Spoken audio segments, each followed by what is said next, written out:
Remove bracket and simplify this expression. Solution. So we have 10k minus 8 into 3 minus 11k.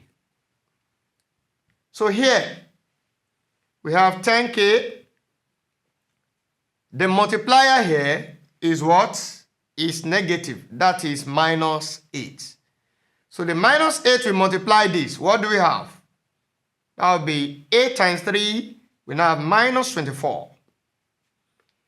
Also here, minus times minus, we have what? Plus.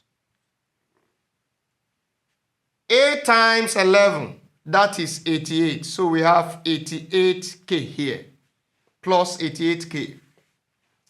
The next thing to do is to collect the like terms. 10k and 88k are like terms. So we have 10k plus 88k. Then we have minus 24. 10k plus 88k. What are we having? That's going to be what?